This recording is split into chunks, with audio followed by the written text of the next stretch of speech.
Bonsoir à tous, ravi de vous retrouver pour une nouvelle édition sur Monaco Info. Voici les titres de votre journal. Plus de 6 mois après le début de la guerre en Ukraine, la mobilisation se poursuit et ce sous différentes formes. Une messe a été donnée hier en l'église Saint-Dévote pour une prière pour la paix. L'archevêque de Monaco, Monseigneur David, sera avec nous pour en parler et évoquer également la rentrée du diocèse. Un demi-siècle pour le Méridien Beach Plaza. L'hôtel situé du côté du Largotto fête cette année ses 50 ans. Nous nous remémorons ensemble l'histoire de cet établissement aux nombreux atouts. Puis nous parlerons tennis. Monaco affronte le Liban en Coupe Davis à partir de demain. Nous rejoindrons à Beyrouth le capitaine et entraîneur de cette équipe monégasque Guillaume Couillard. Et enfin, à l'issue de ce journal, coup de projecteur sur ce véritable projet pédagogique littéraire mené conjointement avec la Fondation Prince-Pierre et la DENJS, le coup de cœur des lycéens. Alors que le conflit perdure en Ukraine, la mobilisation se poursuit pour soutenir le peuple ukrainien. Une solidarité qui se traduit sous différentes formes, qu'elles soient humanitaires, logistiques, financières, voire même religieuses. Illustration avec ces images tournées hier à l'église Saint-Dévote où l'archevêque de Monaco a célébré une messe, une prière pour la paix en Europe, durant laquelle les fidèles ont pu se recueillir, avoir une pensée pour les personnes touchées par les différents conflits et plus particulièrement celui en Ukraine. Pour en parler, nous sommes avec Monseigneur David. Bonsoir Monseigneur. Bonsoir. Il était important de soutenir, de s'unir pour la paix en Europe et notamment pour le peuple ukrainien avec cette messe en l'église Sainte-Dévote. C'est ce que nous avons fait donc, le 14 septembre à la demande du Conseil des conférences épiscopales d'Europe. Chaque pays du continent européen a été invité à réunir ses fidèles et tous ceux qui le souhaitaient pour prier avec insistance pour la paix et tout particulièrement en Ukraine. Nous l'avons donc fait à Monaco, en l'église Saint-Dévote, qui était presque pleine, enfin quasiment pleine à cette occasion, et beaucoup se sont unis à nous parce que beaucoup, bien sûr, portent de manière forte ces événements dramatiques qui durent depuis trop longtemps. Cette date du 14 septembre n'a pas été choisie par hasard, Monseigneur. Non, parce que c'est la fête de ce que nous appelons la Croix glorieuse. Dans l'Église latine, c'est le titre de cette fête. Dans les églises d'Orient, on appelle l'exaltation de la croix. Et nous savons qu'en Ukraine, il y a l'Église latine, bien sûr, mais il y a aussi l'Église gréco-catholique de rite byzantin et l'Église orthodoxe, bien sûr, qui fête le même jour cette célébration de la croix glorieuse. La croix qui nous ramène à toutes ces souffrances qui sont vécues par nos frères et sœurs ukrainiens et puis aussi par tous ceux qui sont touchés par cette guerre et qui ont hâte qu'elle se termine. Mais cette croix, pour les chrétiens, est aussi le signe du plus grand amour, le signe de la victoire de l'amour, le signe de la paix et de la réconciliation. Voilà pourquoi ce jour de la croix glorieuse ou de l'exaltation de la croix a été choisi pour ce temps de prière. Oui, et le pape François ne cesse de répéter ses appels à l'apaisement et au dialogue dans cette guerre qui dure, vous venez de le rappeler. Il n'oublie pas l'Ukraine martyre, comme il l'a précisé dernièrement. C'est un message que vous souhaitez relayer également? Bien sûr, nous ne pouvons que faire écho à cette demande insistante du pape. La guerre n'est jamais une solution, nous le savons. La guerre, les blessures de la guerre prennent un temps infini à être soigné, à être cicatrisé. Il y a des pertes irréparables, surtout des pertes humaines. Et nous imaginons que les obstacles pour que nous puissions arriver à une résolution paisible et juste de ce conflit et de tant d'autres conflits dans le monde nécessitera beaucoup d'efforts, de persévérance et d'espérance. Dans un tout autre domaine, Monseigneur, ce mois de septembre est synonyme de rentrée pour nombreux d'entre nous. Le diocèse de Monaco a dévoilé son programme de la saison 2022-2023. Il s'annonce riche avec des conférences, des rencontres et des temps d'échange. Nous reprenons notre mission. Après avoir l'année passée centré notre point d'attention sur l'intelligence de la foi, comment articuler foi et raison, comment rendre compte intelligemment de notre foi aujourd'hui, nous voulons poursuivre ce chemin et orienter nos propositions sur le témoignage, sur la mission. Comment, avec des mots d'aujourd'hui, témoigner de cette bonne nouvelle que nous portons, dans le monde qui est le nôtre et qui souvent est à la recherche de sens, de cohérence, d'espérance et de paix, comme nous le venons de l'évoquer. Voilà pourquoi la conférence inaugurale, qui aura lieu le 21 septembre au soir, sera déjà sur ce thème de la mission par M. Fabrice Adjadj. Donc toute cette année, nous aurons les moyens non seulement de parler de la mission, mais de la vivre en accueillant, en accompagnant pour des conférences, pour des débats, pour des spectacles, pour des parcours, tous ceux qui voudront bien nous rejoindre. Oui, on le rappelle, ce sont des rendez-vous qui sont ouverts aux croyants, mais également aux non-croyants, hein, Monseigneur. Oui, comme nous le faisons chaque année, nous essayons à la fois de diversifier notre offre pour que tous se sentent concernés, des croyants qui veulent approfondir leur foi et grandir dans cette relation avec Dieu pour le service de leurs frères, mais aussi pour tout homme de bonne volonté, tous ceux qui, parmi nous, sont en recherche, s'interrogent, sont curieux ou simplement veulent se changer les idées ou ouvrir quelques horizons. Et cet entretien est également l'occasion de rappeler notre collaboration entre Monaco Info et le diocèse de Monaco avec l'émission Le Débat présenté par l'abbé Christian Venard et Fabien Bonilla. Merci infiniment, Monseigneur, d'avoir été avec nous ce soir sur Monaco Info. Merci. Dans le reste de l'actualité, le service des titres de circulation vient d'être tout juste rénové. Il se situe toujours du côté de Fontvieille, mais vient de voir ses locaux agrandis. Après 7 mois de travaux, les locaux ont gagné 200 mètres carrés de surface supplémentaire, comme a pu le constater ce matin la ministre de l'Équipement, de l'Environnement et de l'Urbanisme. Céline Caron-Dadjioni a été accueillie par le chef du service des titres de circulation, Aurélie Perry, qui a pu lui faire visiter les lieux totalement repensés pour répondre à la demande. Toujours en bref, le président mondial de la Jeune Chambre internationale était de passage à Monaco cette semaine. Argenis Angulo a été reçu notamment au ministère d'État par Pierre Dartout. Il a rencontré également les représentants économiques et politiques du pays lors de son séjour en principauté. Le Méridien Beach Plaza fête aujourd'hui ses 50 ans, l'occasion pour l'hôtel de faire le point sur un demi-siècle d'histoire, tout en ayant toujours pour objectif de séduire et surprendre sa clientèle. On feuillette ensemble cette belle aventure avec Sarah Monnier.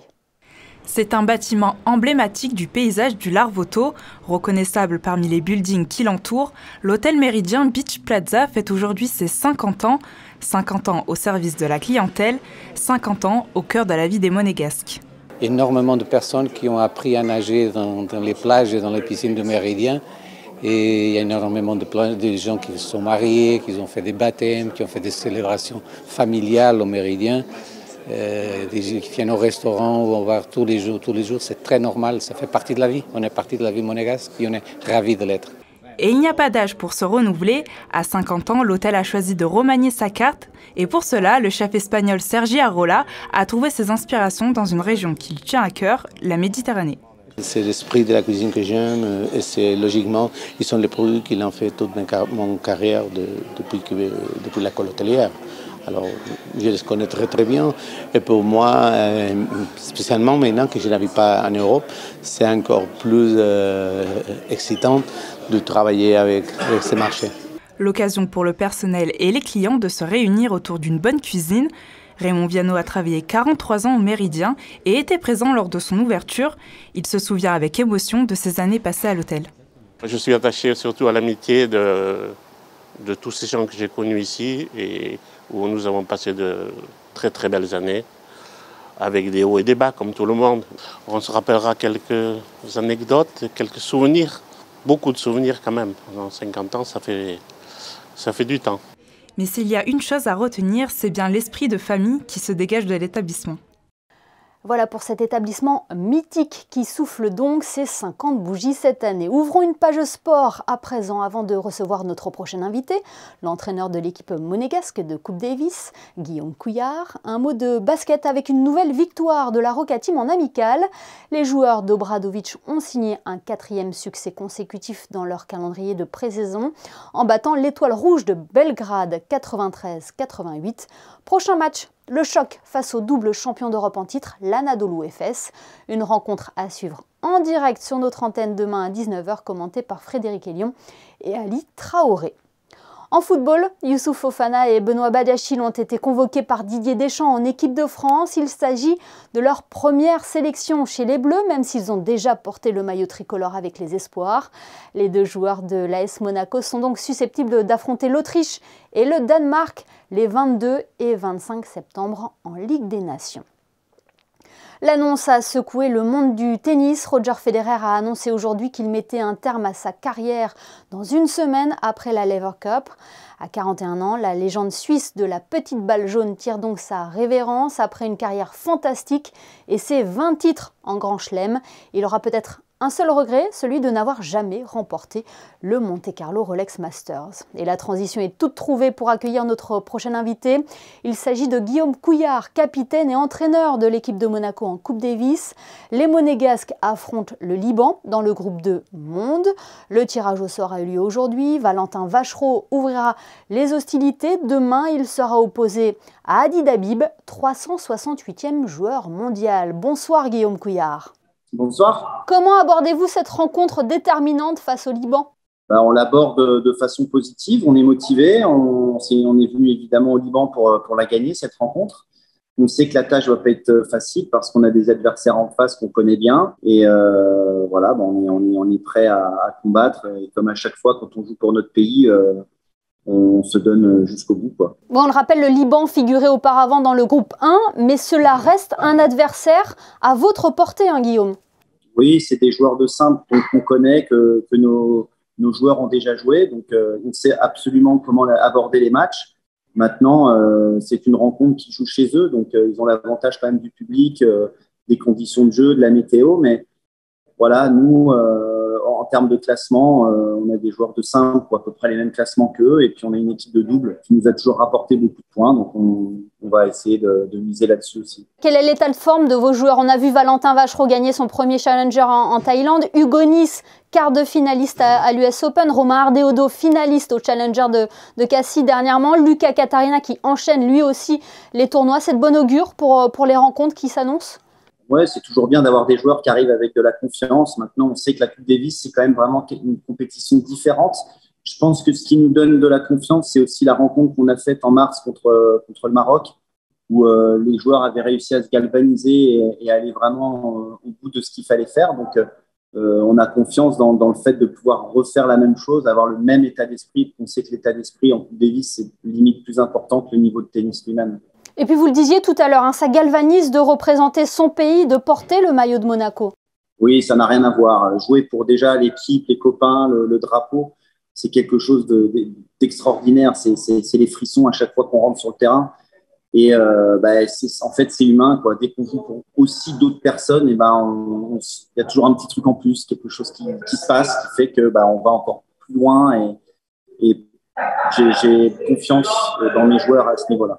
Vous le rappeliez, Guillaume, vous avez obtenu votre montée dans le groupe 2 en mars dernier après avoir battu le Maroc sur les terrains du Monte-Carlo Country Club sur terre battue.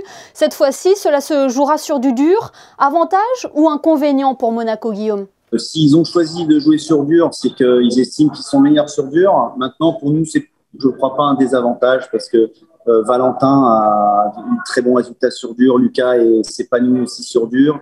On a vu que Hugo a fait quart de finale en double à l'US Open sur ce genre de surface. Romain, pareil, a eu des bons résultats. Donc non, pour nous, c'est pas un désavantage du tout. Mais bon, voilà, on est vigilant parce que s'ils ont choisi cette surface et cet endroit-là, c'est qu'ils estiment pouvoir bien jouer dans ces conditions-là. Il y a une petite réforme au niveau de la Coupe Davis depuis plusieurs années. Concrètement, là, en cas de victoire, Guillaume, vous accédez au groupe 1 ?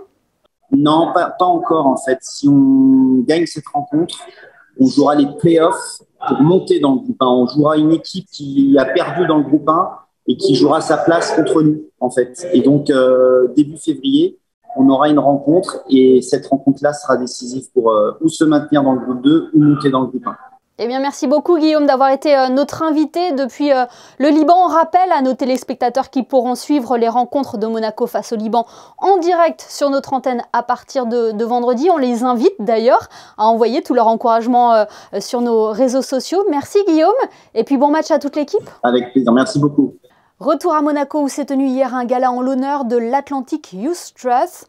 Cette association irlandaise aide les jeunes à se connecter avec l'océan et l'aventure. Pour en savoir plus, Sarah Monnier s'est rendue au Yacht Club de Monaco où elle a rencontré le président de l'association et navigateur, Enda O'Connin. The Atlantic Youth Trust is a charity, and its mission is to connect young people with the ocean, adventure and exploration. What we do is essentially we take young people between the ages of 16 and 22. We introduce them to the ocean and to adventure. It's a pilot 10-day program, but it's not just going on our ship, it's an experience, and we connect in with young people. And some may never follow careers at sea, others may follow careers at sea, but it's really an introduction. It's not really teaching to sail, it's character formation, personality development, and particularly after COVID, coming out of COVID for young people, it's very important to get out on the ocean. So we're a charity and we're building strong links between Ireland here and Monaco, so it's really lovely to be here. Ils sont 5 en lice pour le coup de cœur des lycéens de la Fondation Prince-Pierre. Le nom du lauréat de l'édition 2022 sera dévoilé en octobre lors d'une cérémonie en principauté. Mais avant cela, le jury composé d'élèves de la principauté s'est réuni pour délibérer. Anaïs Riu a assisté aux différents échanges pour élire l'écrivain qui s'est démarqué avec son ouvrage. Voyez son reportage. C'était leur toute dernière occasion pour exposer leurs arguments. Tour à tour, les 5 groupes d'élèves représentant un ouvrage chacun ont présenté puis défendu leur livre choisi avec conviction. Son histoire, elle est authentique, tout comme l'auteur. Et on arrive à voir toute l'authenticité de l'histoire dans le bouquin, dans la fin, partout en fait. Et c'est très très très très beau. C'est un sujet assez sensible, donc j'espère qu'il va gagner par rapport à ça.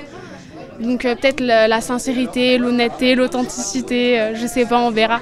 Ce qui m'a le plus plu déjà c'est l'intrigue qui est quand même assez originale, la manière de l'écriture et surtout les personnages. Je me suis beaucoup identifié aux personnages. Après un débat animé pour tenter de convaincre leurs camarades, les élèves ont voté pour déterminer l'auteur qui remportera le prix de la Fondation Prince-Pierre ainsi que le 6 000 € de récompense. Un débat à 30, c'est toujours assez difficile à gérer, mais ils ont été courtois, ils ont été à l'écoute, parce que forcément, il faut vraiment être à l'écoute de ses camarades pour pouvoir répondre à leurs arguments. Ce sont de jeunes élèves, de jeunes lecteurs. Certains ne lisaient pas avant et se sont mis à lire, ne serait-ce qu'un seul des romans de la sélection, c'est déjà beaucoup pour eux. Ça leur apporte un regard différent sur la littérature contemporaine et sur le fait que nous avons des auteurs vivants, des auteurs jeunes qui passent le pas de l'écriture pour l'édition et ça en aura peut-être motivé certains. Une expérience enrichissante pour les jeunes lycéens mais également pour les auteurs qui ont présenté leur tout premier roman. Le prix de la Fondation Prince-Pierre, il apporte à la fois des moyens matériels et puis une notoriété. Donc en fait, je pense qu'au-delà de la notoriété, c'est une légitimité. Voilà, une légitimité. La plupart des auteurs, des primo-écrivains que nous avons rencontrés cherchent justement cette légitimité, ont besoin d'avoir un retour du public qui leur dise « ce que vous faites est bien, continuez ». C'est ce que les jeunes aujourd'hui leur ont dit, continuez. Pour le moment, le résultat est gardé secret, interdiction de le révéler avant la cérémonie de remise des prix qui aura lieu le 11 octobre prochain à Monaco. Patience donc pour découvrir le nom du lauréat. Samedi, le monde se mobilisera pour le World Cleanup Day. À Monaco, la journée se traduira par plusieurs rendez-vous pour ramasser des déchets. Le Stars & Bars renouvelle lui son opération Zéro Mégot afin de motiver ses clients à collecter les mégots de cigarettes jetés autour de l'établissement. Pour un verre de mégots ramassé, le restaurant vous offrira un verre de la boisson de votre choix. Voilà pour l'essentiel de l'actualité. Avant de refermer ce journal, regardons vos prévisions météo. Bonsoir Yannick de Bever. Quel temps est prévu pour la journée de demain, Yannick? Bonsoir Émilie, bonsoir à tous. Pour ce vendredi, je vous annonce un grand soleil. Une fois de plus, les températures seront en légère baisse, mais toujours très agréables. Pour un mois de septembre, comptez 20 degrés au lever du jour et jusqu'à 28 au meilleur de la journée. Ce vendredi 16 septembre, nous fêtons Sainte Édith. Merci Yannick et merci à vous de nous être fidèles chaque soir sur Monaco Info. L'information continue sur nos réseaux sociaux. Quant à nous, on se quitte en images avec un regard dans le rétroviseur. C'était il y a 20 ans. Luciano Pavarotti donnait un concert au Grimaldi Forum au profit de la lutte mondiale contre la faim et la malnutrition. Ce concert avait eu lieu en présence notamment du prince René III, du prince Albert II, ainsi que du directeur général de l'Organisation des Nations Unies pour l'alimentation et l'agriculture, Jacques Diouf. À demain pour une nouvelle édition sur Monaco Info. Passez une excellente soirée.